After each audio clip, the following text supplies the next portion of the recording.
Sam peered out the window of his apartment, taking in the darkness that had fallen over the city.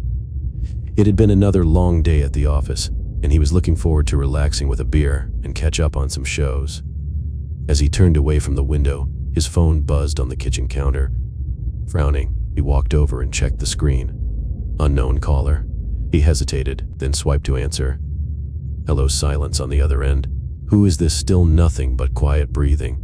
An uneasy feeling crept up his spine. If this is some kind of prank, it isn't funny. He hung up, unsure of what to make of the strange call. Shaking it off, Sam cracked open a beer and settled on the couch, but he couldn't focus on the TV, his mind replaying the odd phone call on a loop. After a few minutes, his phone buzzed again, a text from an unknown number. Heart pounding, he opened the message. I know what you did. He stared at the words in confusion and alarm. What did this person think they knew, and who were they? His anxiety spiked as more troubling thoughts crept in. Had someone discovered one of his closely guarded secrets from the past? Hand shaking slightly, he texted back. I'm sorry, but I don't know who you are or what you're talking about. A response came instantly. Don't play dumb with me. You can't hide the truth forever. Sam ran a hand through his hair, starting to seriously panic now. This person seemed unnaturally interested in uncovering secrets from his past. But which ones? He'd done nothing wrong as far as he knew. Over the next few nights, more bizarre calls and ominous messages arrived without warning. His unease grew stronger with each cryptic taunt, revealing nothing of the sender's identity or intentions.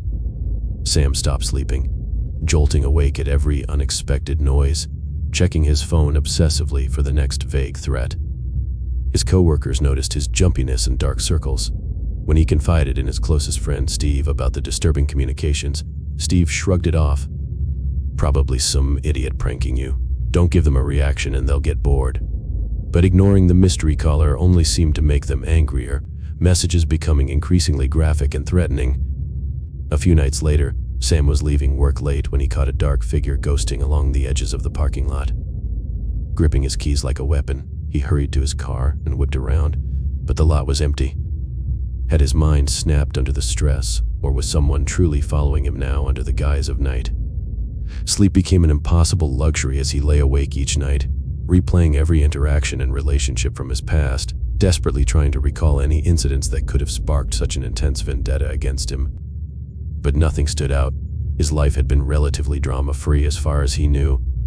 So who was fixated enough on secrecy and revenge to terrify him to the brink of madness? He considered going to the police but had little solid evidence, and Steve pointed out they might dismiss it as a mere prank if they couldn't trace the calls or messages. Instead, he decided to escalate things, sending a message. Enough games. The response came chillingly fast. You should have kept your mouth shut. Now you'll pay for what you did. Sam shook violently, shoving his phone in his pocket and pacing the apartment like a caged animal. Had he poked a viper by issuing threats of his own? What truly horrific secrets from his past was this person unearthing? And how far would they go to make him suffer? That night, a blood-curdling scream pierced the air directly outside his window, sending Sam scrambling back in horror. Racing to look outside, he found the alley below empty except for a taunting note taped to his window. I'm always watching. He sank to the floor, gripped by terror that refused to release its hold. This anonymous tormentor wasn't going away until they had utterly destroyed him through fear alone. The next morning, Sam stood in his small kitchen mechanically going through the motions of making coffee, every tiny sound from the alley below sending shock waves of panic through him. A knock at the door nearly stopped his heart, and he called out in a shaky voice. Wood, who is it? It's Steve. Open up, man, we need to talk.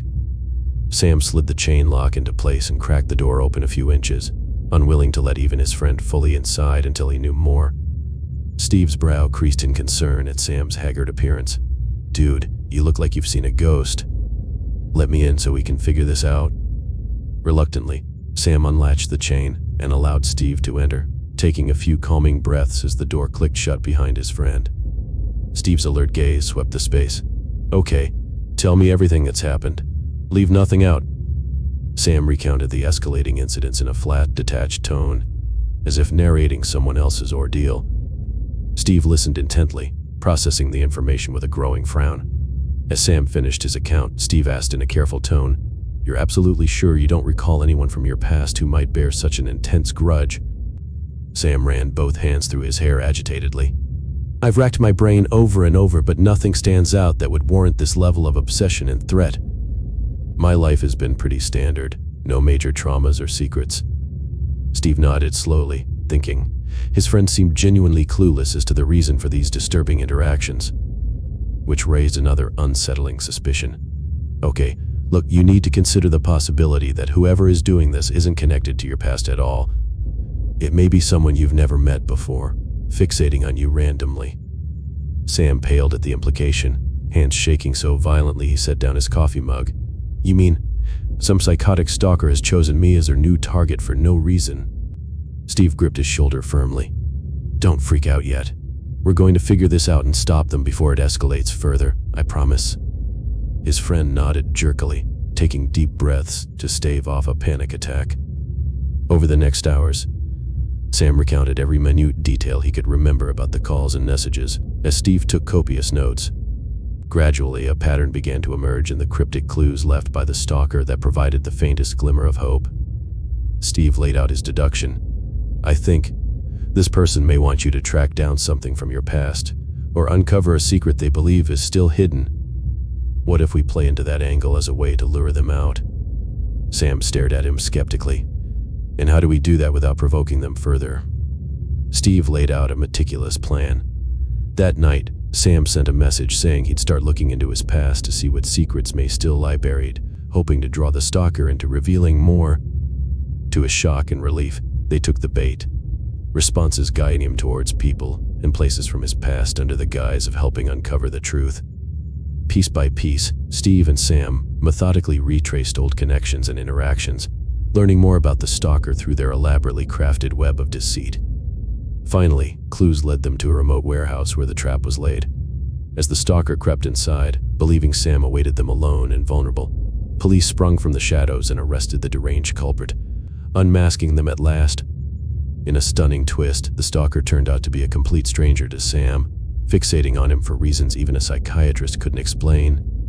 In the end, Sam's wit and will to survive had outmatched a psychopath's desire for control, restoring safety and sanity to his life at long last. His harrowing ordeal proved that even the deepest mysteries can be solved by refusing to surrender to fear itself.